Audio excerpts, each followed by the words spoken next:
Guys, tuturuan ko kayo how to create vouchers via the PC. So, in the first screen na makikita nyo, ito po, may global view. Then, sa global view, may drop down dyan. Di ba? Yung drop down. And then, find your site name or your Wi-Fi name. So, ito po, example, yung A Vouchers Wi-Fi. Click mo po muna natin yan. And then, once na-launch na natin yung ating site, we have to scroll up, scroll down yata yung itong settings. Itong settings yan. At ito yung hotspot.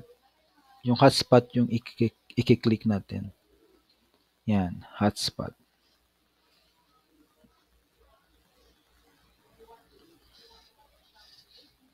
And then once it is loaded, we have to click the vouchers here on the left side. Ito. And then the voucher groups. Yan. And then on the right side, on the upper right, may makikita tayong create vouchers group. And then yan, create vouchers group. Yung vouchers group name po, kahit ano po yung ilalagay natin. Example, 10 peso. 10 peso vouchers group name. And then yung code length, 6 po. Yung portal privilege po is if you have multiple portals, you can click just all here. Yung format, pwede siya number only and then English letters. And then yung amount po, ang amount is ano siya, hindi siya yung amount yung 10 peso ano. But ang amount dito is number of pieces of vouchers. Example, lalagay natin 100. Yan 100. Then yung portal logout is you have your clients need to access this portal link URL so that they can log out sa portal nila.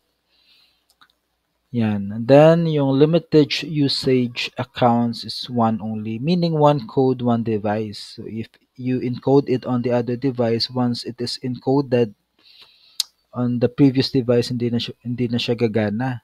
So we just have to put one device here in limited usage accounts. Then yung duration type, voucher duration. Yung voucher yung masusunod na setting natin. And then yung buy time po, ito yung buy time, ang buy time may wala siyang pause. Yung buy usage may pause. Yung automatic pause siya dito. So example, if 10 peso, we will make 10 peso ng example 1 hour. Yan. 10 peso 1 hour. Example lang yan ha. So, lalabas sa voucher mo 1 hour yung magagamit niya, yung client natin. And then, yung rate limit, ito yung speed limit. So, we have to put here custom. Yan.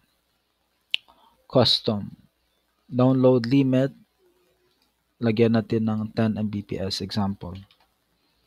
10 Mbps. Yan. 10 Mbps. Yung traffic limit po, kapag po yung gusto natin may limit yung data ng clients natin, example 10 gigabytes only or 5 gigabytes only in specific time duration, every day, every week, every month, pwede yun. But we will not use that in this presentation. So yung voucher effective time po, kapag kapag nagamit niya yung kahit hindi niya nagamit kapag pag nagawa yung vouchers, example 5/22, in the next year maano siya ma-expire siya on Feb 26. So dapat nang magamit siya in the whole year. So even may auto pause siya kapag kapag naka by usage siya. So ubusin niya yung example yung 1 hour, ubusin niya in 1 year. So ito yung voucher effective and expiration time. Then ito yung unit price. Unit price ito yung example, the example dapat kasi nasa Pilipinas tayo 5 peso or peso. So we will just put here 10 peso. Yan. Then if you can have ng instruction or comments, pwede mo lagyan dito sa print comments. Example, good luck or happy surfing. Yan. Okay na, hindi na lang lagyan natin. Then we will save it. Yan. Yan, ito na yung ginawa nating 10 peso voucher. So, meron siyang 1 hour na validity. Naka-by usage siya, meaning may pause siya. So, ito yun. So, we will go here in the action tab. So, we need to click this printer icon. Yang printer icon na yan. And then, we will, kung meron tayong ng printer, pwede natin ma-print ito. But for now, we will have to just save it as PDF. So, we'll save it as PDF. Kasi wala po akong printer dito na available for now. So, dito, landscape. So, landscape ka pa para dadami yung yung voucher natin in 1 bond paper po. So, yun. And then, we have more settings here. Example, we will just use legal, meaning long bond paper. We can also increase it into smaller voucher. Example, 49. So, liliit yung yung voucher sizes.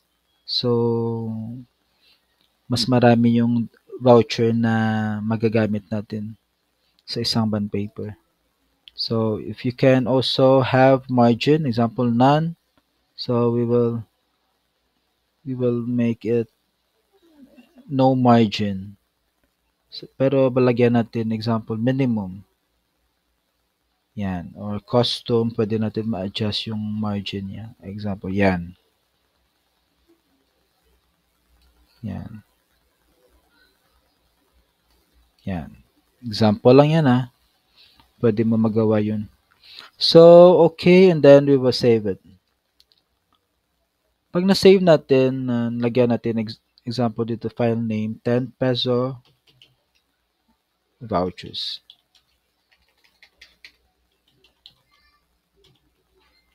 Yan. Then save it. Pag na-save na yan, makikita mo yan dito sa naka-save, naka-download sa PC nyo. Sa phone kasi medyo maliliit So, mas maganda kapag PC talaga yung gagamitin natin once we want to print vouchers. Print vouchers. Okay, yan. Yan ang yung mukha ng ng ating So guys, salamat. So this time na kagawa na tayo ng video regarding this. I hope na makatulong ito sa business nyo at gagawa rin tayo ng marami pang video tutorial para mas madaling sundan. Okay? Maraming salamat guys. Thank you.